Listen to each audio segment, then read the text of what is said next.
नमस्कार दोस्तों, मैं प्रहलाद सिंह शेखावत आरएएस 2021 बैच प्रकाश एजुकेशन हब में आपका हार्दिक स्वागत और अभिनंदन करता हूं। जैसा कि मैंने पहले वीडियो में बताया था कि हम लोग जितने भी पेपर आरएएस के पुराने सालों के जो कंडक्ट कराए गए हैं उनको हम सोल्व करेंगे और उनमें देखेंगे कि एग्जाम्स का पैटर्न क्या होता है और कौन कौन से सवाल किस हिसाब से पूछे जाते हैं और सवालों की जो क्वालिटी होती है वो किस प्रकार की होती है। तो शुरुआत करते हैं दोस्तों। आज 2021 जो पिछला एग्जाम आरएएस का कंडक्ट हुआ था उसमें कैसे सवाल पूछे गए थे और उसका तरतीबवार हम विश्लेषण करेंगे कि कौन कौन से ऑप्शंस में कौन कौन से आंसर हो सकते थे। इसके बारे में चर्चा करते हैं। चलिए अब चलते हैं सवाल नंबर 1 की तरफ।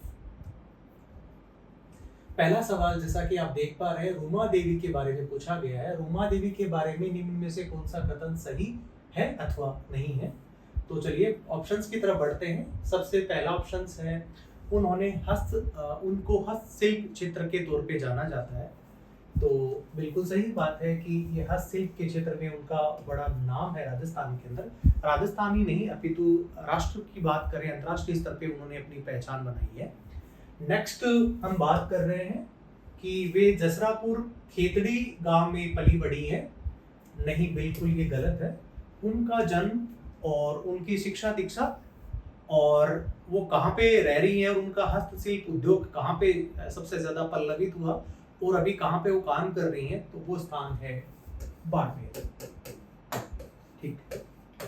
एक इंटरेस्टिंग पहलू और बताऊं कि उनके गांव का अगर नाम पूछा जाता है तो उनके गांव का नाम है रावतसर, जो कि बाड़मेर में पड़ता है और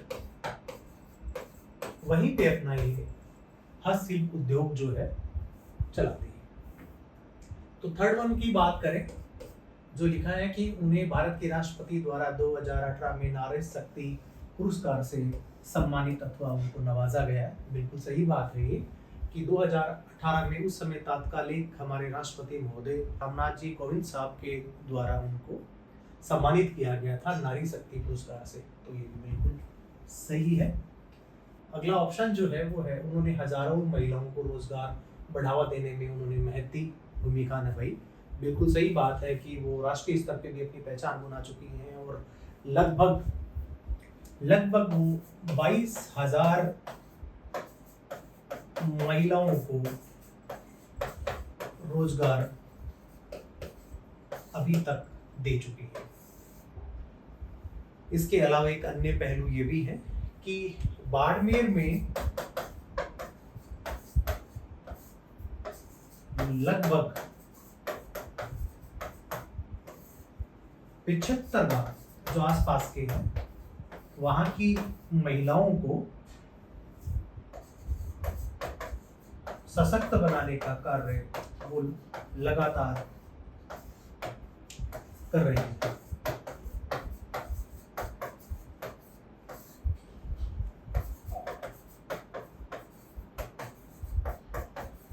तो ये फैक्ट रूमा देवी जी के बारे में अभी मैंने आप लोगों के साथ में साझा करी।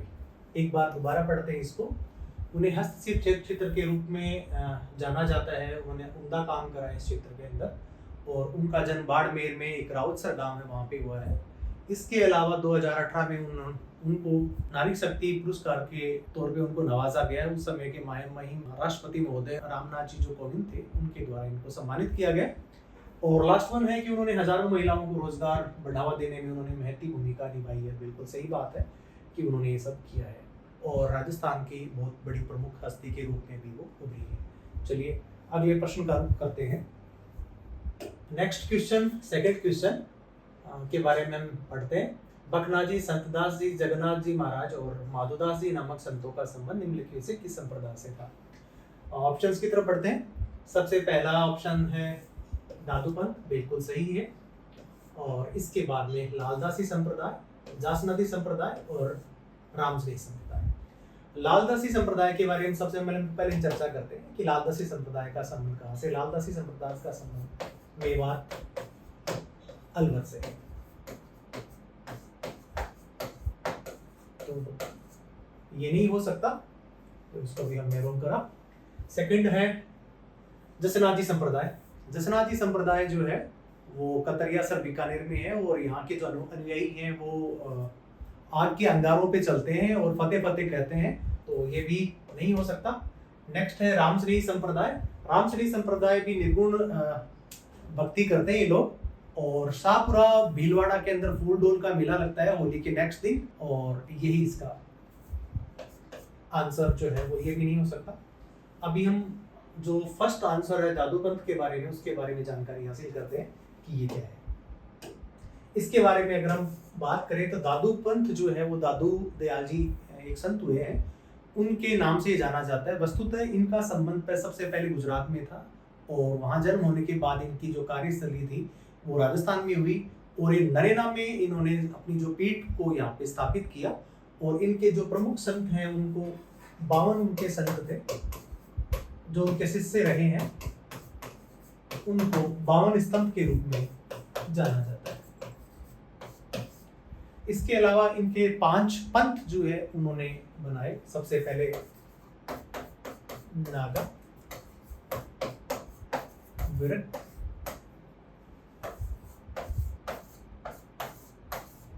उत्तरादे, खाकी और खालसा, ये इन्होंने 5 प्रकार के पंथ बनाए। और इन्होंने निर्गुण भक्ति का प्रचार प्रसार करा। सरल कवि थे, अपनी सारी जितनी भी जो रचनाएं हैं उनको दादूवाणी के रूप में ये सब प्रसिद्ध हुई हैं। और 52 उनके शिष्य थे और 5 प्रकार के उनकी पीठ, या उनको कह सकते हैं कि इन्होंने पंथों का निर्माण करा, जिसमें नागा, विरत, उत्तरादे और खाकी और खालसा थे। तो इस प्रकार ये जो सेकंड प्रश्न था उसका उत्तर जो है वो दादूपंथ है। वो दादूपंथ की स्थापना दादू दयाल जी ने करी थी। और बैराने के जो बैराना एक स्थान है जो जयपुर में पड़ता है, वहाँ पे इन्होंने अपना देह त्यागा था। और उनका ये कहना था कि जब मैं खत्म हो जाऊं या जब मेरी मृत्यु हो जाए तो उसके बाद में अगर मेरा शरीर भी अगर जानवरों को खाने के लिए काम में आए तो ये भी सबसे बड़ी, ईश्वर की सबसे बड़ी गति होगी। इस प्रकार हम जो है सेकंड प्रश्न को हमने कंप्लीट करा। और अब हम बढ़ते हैं क्वेश्चन नंबर 3 की तरफ। यहाँ पे एक सूची दी गई है जिसमें एक दूसरी सूची को आपस में सुमेल करना है और नीचे दिए गए कोड में से सही उत्तर को पहचानना है। तो बात करते हैं बूंदी की कजली तीज। बूंदी की कजली तीज है भाद्रपद कृष्ण तृतीया को मनाई जाती है। सेकंड वन होली, तो होली का बिल्कुल संबंध फाल्गुन की पूर्णिमा को हो रहता है।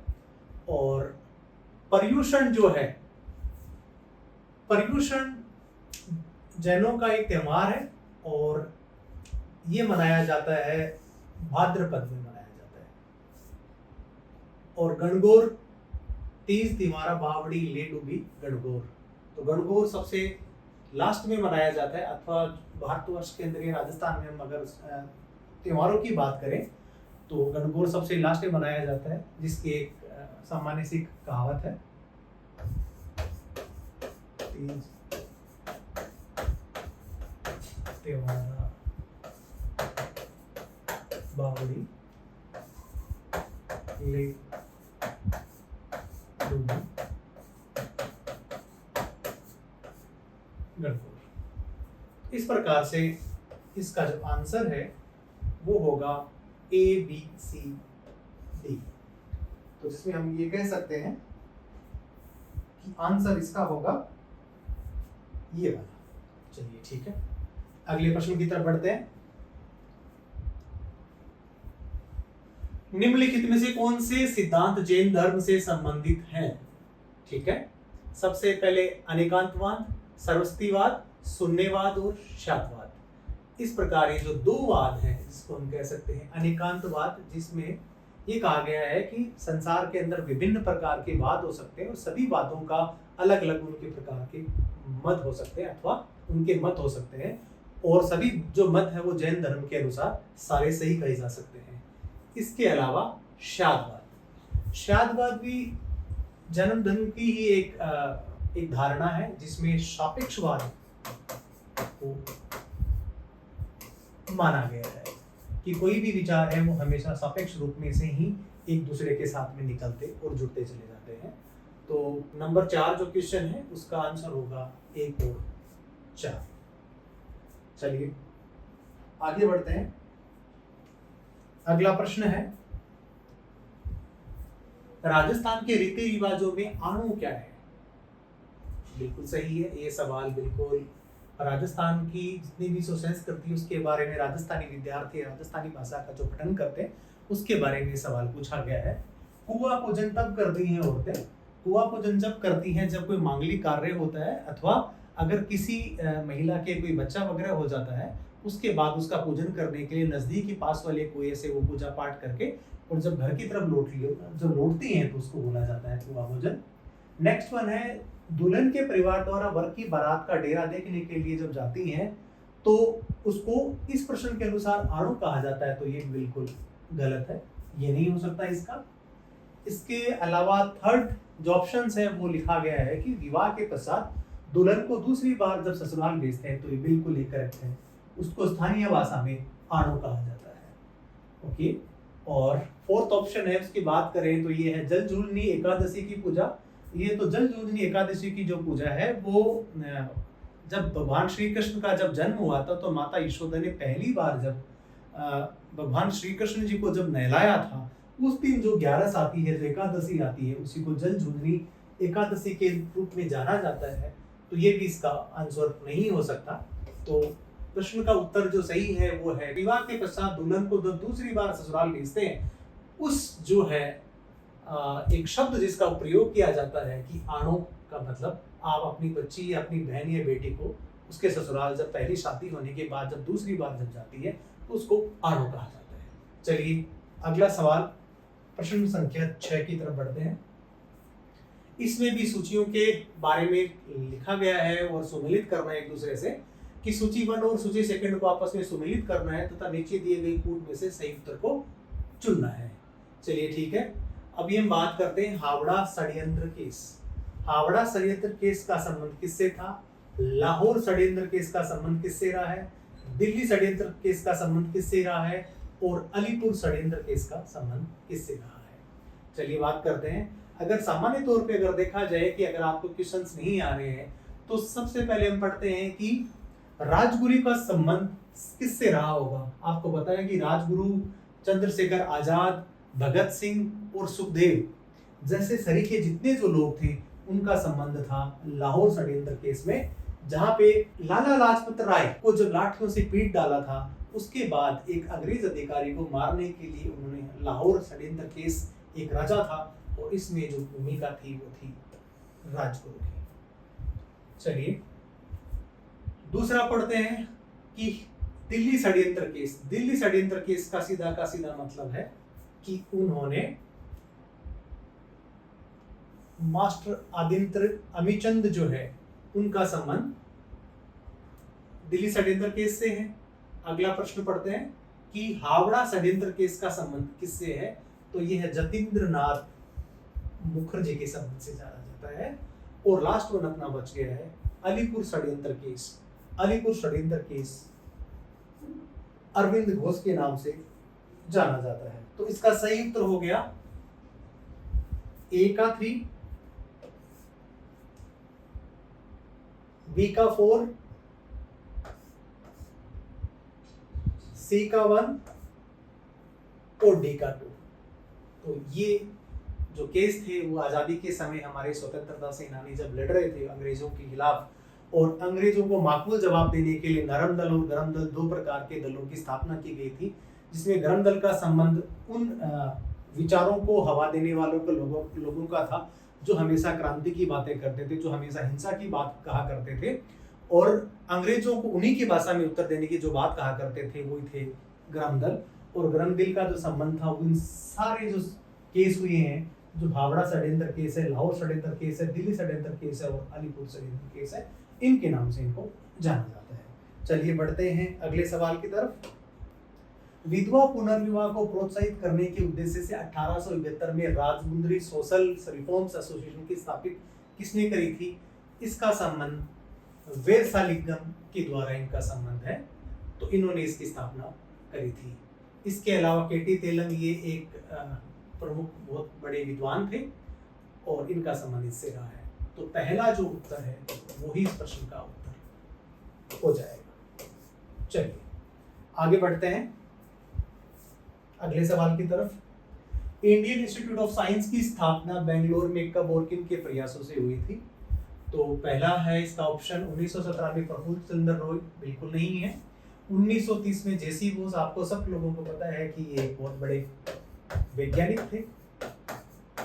और विज्ञान के क्षेत्र में बात करें और भारत का अगर योगदान देखा जाए जब साइंस के अंदर, तो सबसे पहले या उन प्रसिद्ध बड़े वैज्ञानिकों में जिनका नाम लिया जा सकता है वो जेसी बोस भी रहे हैं। इसके अलावा 1909 के अंदर जमशेदजी टाटा जो है, उनका नाम जो है इंडियन इंस्टीट्यूट ऑफ साइंस की स्थापना बेंगलोर में जब हुई थी तो इनके प्रयासों के द्वारा हुई थी। तो ये जो 8वां जो प्रश्न है इसका आंसर होगा जमशेदजी टाटा। इसके अलावा एक मेघनाथ साहब भी रहे हैं, इनका संबंध किसी और से रहा है, लेकिन इंस्टीट्यूट ऑफ साइंस के स्थापना से तो बिल्कुल भी नहीं। चलिए आगे बढ़ते हैं और अगला प्रश्न पढ़ते हैं। उस क्रांतिकारी महिला का नाम बताया जिन्होंने बिजोलिया किसान आंदोलन में भाग लिया था और उनको गिरफ्तार भी कर लिया गया, और 1930 के सत्याग्रह और 1932 के सविनय अवज्ञा आंदोलन में उन्होंने भाग लिया था और वो जेल भी गई थी। तो तरतीबवार हम बात करते हैं कि रमा देवी कौन थी। रमा देवी जो थी वो ऐसी प्रजामंडल आंदोलन के दौरान एक ऐसी महिला सत्याग्रही थी जिनका संबंध बिजोलिया किसान आंदोलन से रहा है। इसके अलावा रतन शास्त्री की बात करें तो ये हीरालाल शास्त्री जी जिन्होंने विद्यास्थली पीठ की स्थापना करी थी और वर्तमान में टोंक जिले में है, ये उनके नाम से जाना जाता है, तो ये भी उनका उत्तर गलत है। अंजना देवी जी चौधरी का संबंध रामनारायण जी चौधरी जो थे, बहुत बड़े एक प्रजामंडल आंदोलन के अंदर बहुत बड़े एक नेता थे, उनकी वाइफ के तौर पे इनको जाना जाता है। और इनका संबंध शेखावटी किसान आंदोलन तो हुआ ही था, इसके साथ साथ में मारवाड़ के अंदर जो आंदोलन हुआ था उसमें भी इनका नाम लिया जाता है। ठीक है। इसके अलावा किशोरी देवी शेखावटी का जब किसान आंदोलन हुआ था उसमें कटरातल नाम का एक स्थान था जहां पर एक बड़ा आंदोलन हुआ था महिलाओं का। उस महिलाओं के आंदोलन के अंदर इन्होंने बढ़ चढ़ करके भाग लिया था। उस समय दो ये महिलाएं थी, एक का नाम किशोरी देवी था और दूसरी का नाम था उत्मा देवी, जिन्होंने सीकर में एक जागीरदार हुआ करते थे, उस जागीर का नाम था सिहोट के जागीरदार के द्वारा महिलाओं के लिए एक अभद्र टिप्पणी का इस्तेमाल किया गया या उनको ऊंचा नीचा शब्द से उनको जो संबोधित किया, तो उसी के प्रतिफल स्वरूप इन्होंने सिहोट के जागीरदार के खिलाफ एक बहुत बड़ा जो है आंदोलन उन्होंने चलाया और 10,000 महिलाओं को इन्होंने उस समय संबोधित किया था। तो ये संबंध है किशोरी देवी जी का। चलिए, तो इसका जो आंसर होगा वो आंसर होगा रमा देवी।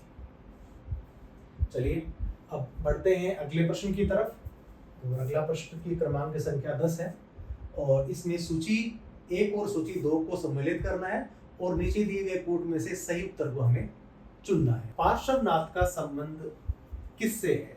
चलिए ठीक है, पार्श्वनाथ का संबंध सर्प से कहा जा सकता है। इसके अलावा अगला जो विकल्प है वो नंबर 2 है, जिसमें लिखा गया है भगवान आदिनाथ को किस संबंध से जाना जाता है?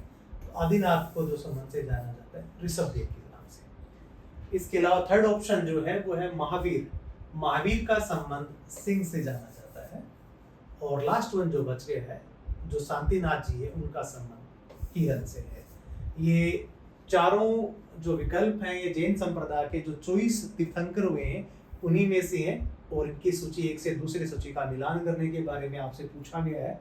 और आपको अगर डिटेल्स में अगर सारी चीजें पता है तो आप आसानी से इस सवाल को आप कर पाएंगे। दूसरी टैक्टिक्स में आपको और बताता हूँ कि पहला अगर आपको पता लग गया है कि पार्श्वनाथ जी का संबंध अगर सर्प से है तो आप सीधा आउट करके कहाँ आएंगे कि वह का 3 हो गया।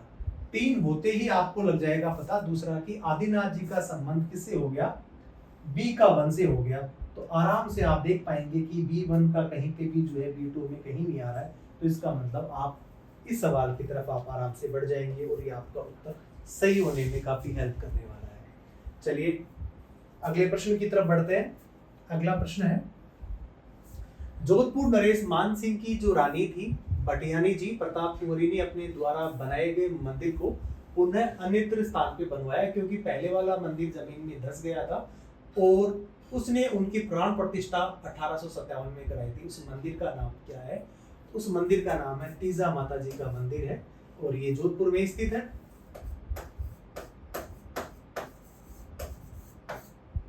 तो ये इसका आंसर हो गया। इसके अलावा तो जितने जो मंदिर हैं ये सारे हैं मंदिर जोधपुर में, लेकिन जो 1857 में जिसकी प्राण प्रतिष्ठा पुनः स्थापित की गई थी उस मंदिर का नाम तीजा माता जी का जो मंदिर है वो प्रताप कुंवर जी के द्वारा पुनः स्थापित किया गया था। बढ़ते हैं अगले सवाल की तरफ। सवाल संख्या 12। मौर्यकालीन मूर्तियों में मणिभद्र यक्ष नाम से अंकित मूर्ति किस स्थान पे प्राप्त हुई है? तो इसका जो स्थान है वो है परखम, और परखम ये पड़ता है मथुरा यूपी में। इसके अलावा एक नो है, नो यहाँ पे भी जो है उस समय यक्ष की मूर्तियां मिली है जिसको झाग बाबा के नाम से भी जाना जाता है। ये 9 ग्राम भरतपुर में भी ये मिलती है। चलिए बढ़ते हैं अगले क्वेश्चन की तरफ।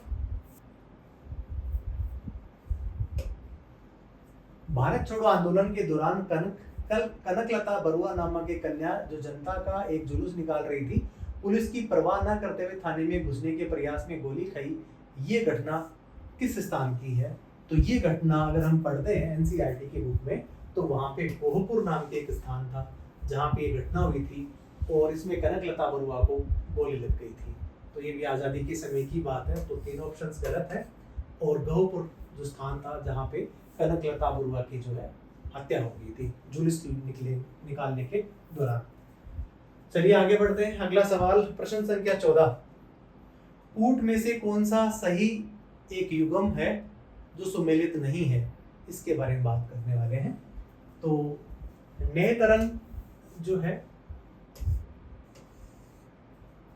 नागदमन, सयाजी झूला, रणमल छंद, श्रीधर व्यास, भाषाभूषण, महाराजा जसवंत सिंह जी।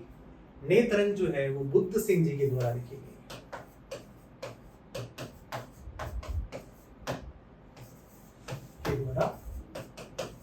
लिखी गई है। तो अगर पुस्तकों को अगर सुमेलित करते हैं तो जो पहला ऑप्शन है वो गलत है, जिसका मैंने सही आंसर आपके सामने लिख दिया है। बुद्ध सिंह के द्वारा इसका लेखन किया गया है। बाकी शेष तीनों जो विकल्प हैं वो बिल्कुल सही हैं। तो जो सुमेलित जोड़ा नहीं है वो पहले वाला है। जो नेतरंग है वहाँ पे सवाई प्रताप सिंह जी की जगह पे बुद्ध सिंह होना था। तो ये सवाल नंबर 14 था। चलिए बढ़ते हैं अगले सवाल की तरफ। प्रश्न संख्या 15। सूची 1 और सूची 2 को सुमेलित जब हम कर रहे हैं तो नीचे दिए गए कोड में से कौन सा सही उत्तर आपको मिलने वाला है उसके बारे में हम बात करते हैं। चलिए ठीक है।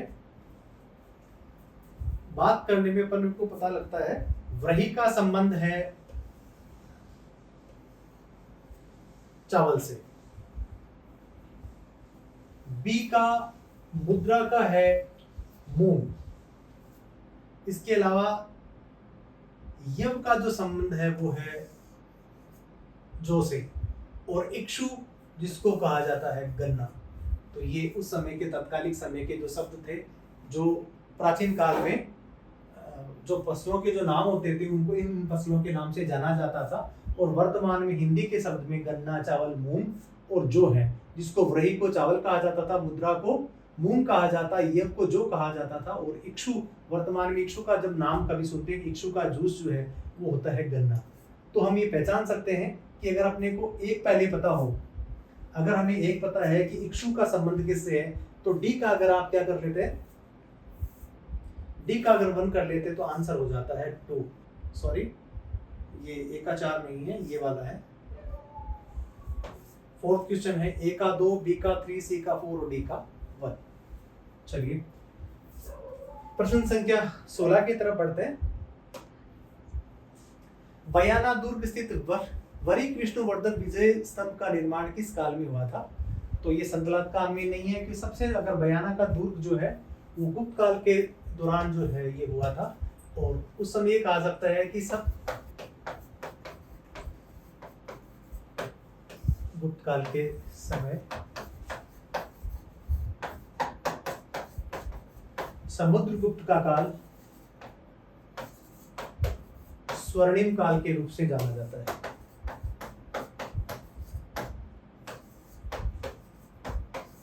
उस समय उत्तर भारत में राजस्थान के समस्त राजाओं की अपनी अधीनता स्वीकार करने वाला राजा समुद्रगुप्त रहे हैं। और गुप्त काल के जो सिक्के हैं वो समय यहाँ पे मिलते हैं, बयाना के आसपास मिलते हैं। और बयाना का जो दुर्ग है वो भी विष्णुवर्धन विजय किस काल के माना जाता है, तो वो गुप्त काल के रूप से जाना जाता है। चलिए आगे बढ़ते हैं। आहड़ सभ्यता के बारे में निम्न कथनों के विचार करने वाले हैं। सबसे पहले आहड़ की सभ्यता। आहड़ की सभ्यता सबसे पहले बनास नदी के आसपास ये जो है वो पनपी थी। बनास नदी के आसपास इसको जो है वो एक आयड एक नदी और है उसके नाम से भी इसको जाना जाता है। ये ताम्रवती जो है सभ्यता के बारे में भी इसको जाना जाता है। और आहड़वासी तांबा गलाना बिल्कुल जानते थे। ये चावल से परिचित नहीं थे। धातु का काम आहड़वासियों के अर्थों का एक प्रमुख स्थान था। और यहाँ से काले रंग के मर्दबाड़ मिलते हैं जिन पर ज्यामितीय सफेद रंग की ज्यामितीय आकृतियां उकेरी गई है। तो अब हम बात करते हैं। आहड़वासी तांबा गलाना जानते थे, बिल्कुल जानते थे। ये चावल से परिचित नहीं थे, बिल्कुल थे, ये चावल से परिचित थे। और यहाँ से लाल और काले रंग के मर्दबाड़ भी जो मिले हैं, तो ये ACOD ये तीनों जो है इनके उत्तर सही हो सकते हैं। आहड़वासी जो है आहड़वासी तांबा गलाना जानते थे, बिल्कुल सही बात है। ये लोग चावल से परिचित नहीं थे, बिल्कुल परिचित थे। धातु का काम ये आहड़वासी जो है अर्थव्यवस्था का इनका एक प्रमुख साधन था। और यहाँ से काले तथा लाल रंग के मर्दबाड़ भी मिलते हैं जिन पर सामान्यतः सफेद रंग के ज्यामितीय आकृतियां भी जो है वो उकेरी गई है। तो इसका आंसर होगा ACOD। चलिए बढ़ते हैं आगे। इससे पहले मैं आपको एक और फैक्ट बता दूं। आहड़वासी जो आहड़ की जो सभ्यता है इसकी खोज करी थी वीरेंद्रनाथ मिश्र ने। ये भी सवाल आपसे कभी पूछा जा सकता है कि आहड़ सभ्यता का संबंध किस पुरातत्व वेदा से है, तो उनका संबंध वीरेंद्रनाथ मिश्र से भी है। चलिए अगला सवाल, प्रश्न संख्या 18। सेंट्रल इलेक्ट्रोकेमिकल रिसर्च इंस्टीट्यूट की स्थापना अलप्पा चेट्टियार, डॉक्टर संती स्वरूप भटनागर और डॉक्टर जवाहरलाल नेहरू के प्रयासों से कब और कहाँ हुई थी? तो इसका जो उत्तर है वो है कराईगुड़ी। कराईगुड़ी एक स्थान है और यहाँ पे जो है इसकी स्थापना की गई थी। और कराईगुड़ी जो है वो तमिलनाडु में है। तो जितने ऊपर के जो नाम आपको दिख रहे हैं जिसमें डॉक्टर अलप्पा चेट्टियार, डॉक्टर शांति स्वरूप भटनागर एवं डॉक्टर नहीं कह सकते उनको, पंडित जवाहरलाल नेहरू जो बैरिस्टर थे उनके प्रयासों से संपन्न हुई थी कराईगुड़ी 1953। और इसका आंसर जो है नंबर 2 है। चलिए आगे बढ़ते हैं। अगला प्रश्न 19। टोटी आभूषण शरीर के किस हिस्से में पहना जाता है?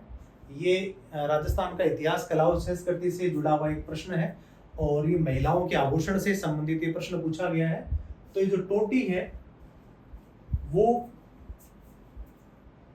नाक में, हाथ में, कमर में और कान में।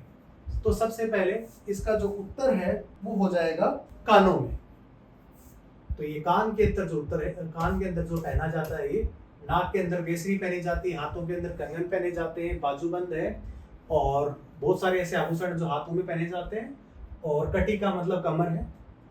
और जो लास्ट वाला जो विकल्प बचा है कान, तो कान के अंदर टोटी का उपयोग जब महिला आभूषण पहनती है तो उसका उपयोग करती है। चलिए बढ़ते हैं आगे। चलिए आगे बढ़ते हैं। अगला प्रश्न है 20 और इसमें लिखा गया है कि सूची 1 और सूची 2 को आपस में सम्मिलित करना है और नीचे दिए गए कूट में से सही उत्तर को चुनना है। चलिए बढ़ते हैं सूची फर्स्ट की तरफ। गागरोड का युद्ध, सारंगपुर का युद्ध, सुमेल का युद्ध और साहिबा का युद्ध, ये चारों युद्ध कौन कौन से समय पे लड़े गए और मैं आपको बताता हूँ कि कौन से समय में लड़े गए थे और किसके साथ लड़े गए थे और युद्ध का परिणाम क्या रहा था। चलिए पहला विकल्प हम बढ़ते हैं गागरोण के युद्ध की तरफ। गागरोण का युद्ध 1519 में हुआ था। ये हुआ था महाराणा सांगा और महमूद खिलजी द्वितीय जो गुजरात का शासक था, इनके मध्य युद्ध हुआ था और इस युद्ध के अंदर राणा सांगा की विजय हुई थी।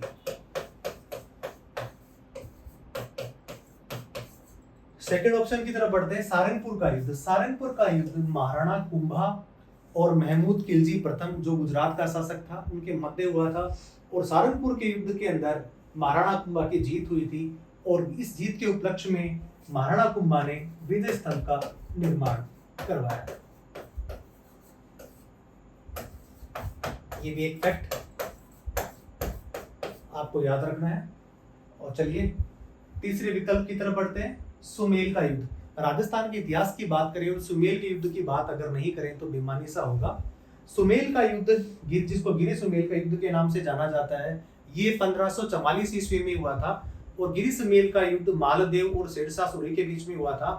अविश्वास होने की वजह से शेरशाह सूरी के सामने मालदेव ना आकर के उसके दो सेनापति जिनका नाम जेता और कुंपा आए थे, और बड़ी वीरता के साथ उन्होंने युद्ध लड़ा, और आखिरकार इसमें शेरशाह सूरी की जीत हुई।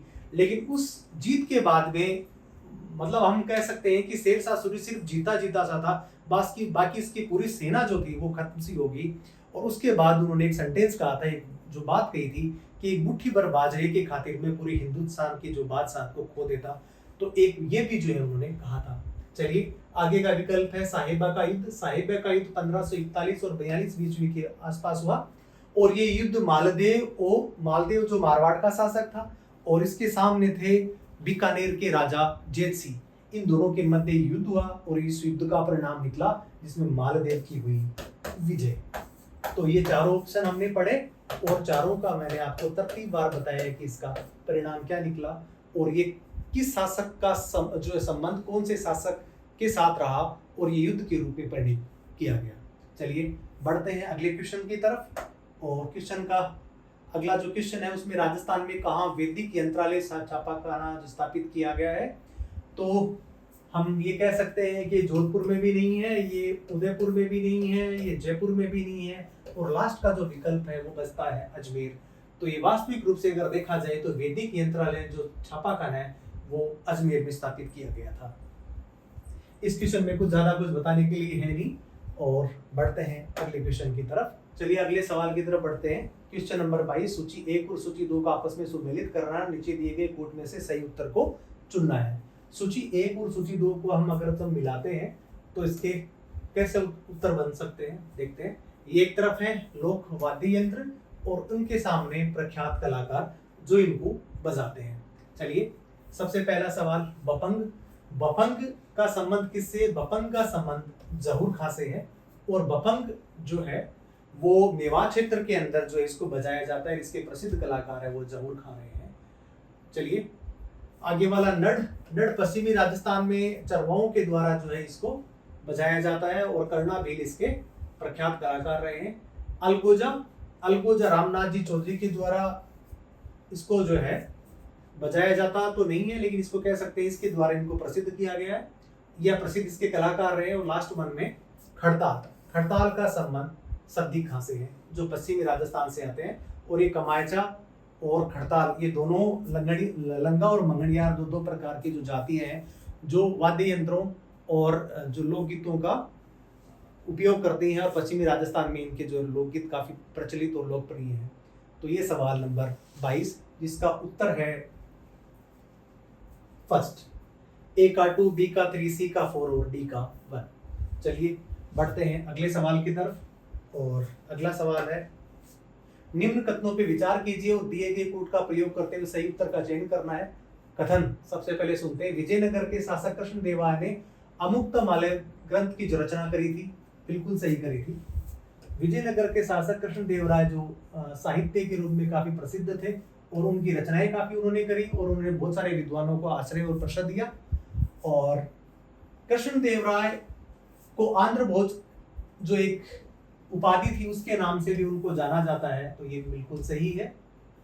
चलिए अगला है विकल्प, उनके दरबार में अल्लाह सिंह पैडना नामक राजकवि सुशोभित करता था जो संस्कृत भाषा और तमिल दोनों भाषाओं को जानता था। इसमें मैं आपको कहना चाहता हूँ कि वो संस्कृत भाषा को नहीं जानता था, वो सिर्फ तमिल भाषा को जानता था। तो इसका जो उत्तर हो गया है वो हो गया है कथन 1 और 2 सही है। चलिए बढ़ते हैं अगले वाले सवाल की तरफ। और अगला जो सवाल है वो है, राजस्थानी भाषा एवं साहित्य एवं संस्कृति अकादमी कहाँ स्थित है? तो ये बीकानेर में स्थित है। इसके अलावा जयपुर, जोधपुर और उदयपुर में राजस्थानी भाषा और संस्कृति और साहित्य की अकादमी नहीं है। तो ये तीनों भी गलत हो गए। बढ़ते हैं अगले सवाल की तरफ। समाचार पत्र मजरूहुल सरूर कहाँ से और कब प्रकाशित हुआ? तो राजस्थान में जितने भी प्रकार के समाचार पत्र निकाले गए वो अलग अलग स्थानों से निकाले गए। और अगर बात करें मजरूहुल सरूर की, तो इसका संबंध भरतपुर से है और ये 1849 में इसको निकाला गया और वहीं से ये प्रकाशित किया गया। चलिए बढ़ते हैं अगले सवाल की तरफ। और अगला सवाल 26 नंबर का, भारत के उच्चतम न्यायालय के मुख्य जो न्यायमूर्ति हैं उनका सही क्रम कौन सा है? तो सही क्रम की बात करें तो BP Sinha, PV Gajendra Gadkar, SR Das, KG Balakrishna, HS Kapadia, HL Dattu, Ranjan Gogoi, NV Raman और दीपक मिश्रा, एचएल दत्तू, टीएस ठाकुर और जगजीत सिंह खेहर। अभी आरपीएससी के द्वारा जितने भी जो एग्जाम्स कंडक्ट करा रहे हैं उसमें एक ट्रेंड देखने को मिल रहा है कि इस बार राज्यपाल के सामने जो है मुख्यमंत्री कौन से रहे थे, राष्ट्रपति के सामने मुख्य न्यायाधीश कौन से रहे, और ये काफी थोड़ा सा कठिन रह जाता है कि कोई भी विद्यार्थी इतने सारे विकल्पों को कैसे चुने और कैसे याद करे। तो एक दो सवाल ऐसे आते हैं, लेकिन अगर प्रश्न की बात करें तो 26 का जो उत्तर जो है वो 4 होगा, जिसमें एचएल दत्तू, टीएस ठाकुर और जगजीत सिंह खेहर ये एक न्यायमूर्ति जो मुख्य न्यायाधीश रहे हैं उनका एक क्रम रहा है और इसका आंसर 4 है, विकल्प नंबर। बढ़ते आगे की तरफ। राज्य विधान परिषद के उत्साधन के राज्य विधानसभा द्वारा संविधान के अनुच्छेद 169 के अंतर्गत स्वीकृत संकल्प के बारे में निम्नलिखित में से कौन सा कथन सही है? चलिए सही के बारे में बात करते हैं। राज्यपाल पर बाध्यता अधिरोपित करता है कि संकल्प को राष्ट्रपति के विचार हेतु आरक्षित करे। बिल्कुल नहीं है, क्योंकि राष्ट्रपति राज्यपाल के ऊपर ऐसा कोई जो है बाध्यता वाला आरोपित नहीं होता है। सेकंड वन बात करें, केंद्र सरकार के ऊपर कोई बाध्यता आरोपित नहीं करता है, वह संसद में विधि निर्माण हेतु ही कार्यवाही करता है। ये बिल्कुल सही है। नेक्स्ट वन है, राज्यपाल पर कोई बाध्यता अधिरोपित नहीं करता है, वह संकल्प को राष्ट्रपति के विचार हेतु आरक्षित करता है या करे, तो ये बिल्कुल गलत है। इसके अलावा केंद्र सरकार पर बाध्यता अधिरोपित करता है, वह संसद में विधि निर्माण हेतु कार्यवाही करे, तो ये भी बिल्कुल गलत है। तो इस प्रश्न का जो उत्तर है वो है केंद्र सरकार के द्वारा बाध्यता अधिरोपित नहीं करता है और वह संसद में विधि निर्माण हेतु ही कार्यवाही करता है। तो ये 27वां जो प्रश्न है उसका नंबर 2 विकल्प है। चलिए बढ़ते हैं आगे की तरफ और प्रश्न संख्या 28। राजस्थान विधानसभा के प्रक्रिया तथा कार्य संचालन संबंधी नियमों के अनुसार निम्नलिखित में से कौन सी विभाग के प्राकलन समिति के नियंत्रणाधीन नहीं है? चलिए ठीक है, सार्वजनिक निर्माण विभाग, पीडब्ल्यूडी, होम अफेयर्स, ठीक है, एजुकेशन एंड फाइनेंस, ठीक है। इसमें हम ये कह सकते हैं कि ये नंबर जो 2 है ये इसके नियंत्रण में नहीं है। बाकी पीडब्ल्यूडी, शिक्षा और वित्त सारे विभाग जो है वो विधानसभा के प्रक्रिया और कार्य संचालन संबंधी नियमों के अनुसार प्राकलन और प्राकलन समिति के नियंत्रण में नहीं है। बाकी एक ऐसा है, गृह विभाग है, वो इसके अंडर है। चलिए बढ़ते हैं अगले प्रश्न की ओर। प्रश्न संख्या 29। राजस्थान लोक सेवा आयोग अपने कार्यों का वार्षिक प्रतिवेदन किसको प्रस्तुत करता है? लोक सेवा आयोग से एक संवैधानिक बॉडी होती है, एक कॉन्स्टिट्यूशनल बॉडी है, और ये राष्ट्रपति के द्वारा और राज्यपाल की अनुशंसा के द्वारा इनके सदस्यों का जो है चुनाव किया जाता है, इनको नियुक्ति प्रदान की जाती है। और अगर बात करें इस प्रश्न के संबंध में तो विधानसभा अध्यक्ष के समक्ष ये जो है अपना प्रतिवेदन प्रस्तुत नहीं करते हैं, बिल्कुल गलत है। राष्ट्रपति के समक्ष कर सकते हैं, लेकिन वो कब कर सकते हैं? यूपीसी के जो होते हैं वहां पे वार्षिक प्रतिवेदन जो है वो वहां पे उनको प्रस्तुत किया जाता है, तो ये भी गलत है। और राष्ट्रपति के जो है एक प्रतिनिधि के तौर पे राज्यपाल राज्य में पोस्टेड होते हैं, तो ये इनके समक्ष प्रस्तुत किया जाता है, ये बिल्कुल सही है। और अंत में विकल्प नंबर 4 जो मुख्य सचिव किसी भी राज्य के प्रशासनिक अधिकारी के तौर पे सबसे बड़े अधिकारी होते हैं, तो इनके समक्ष भी प्रस्तुत नहीं किया जाता है।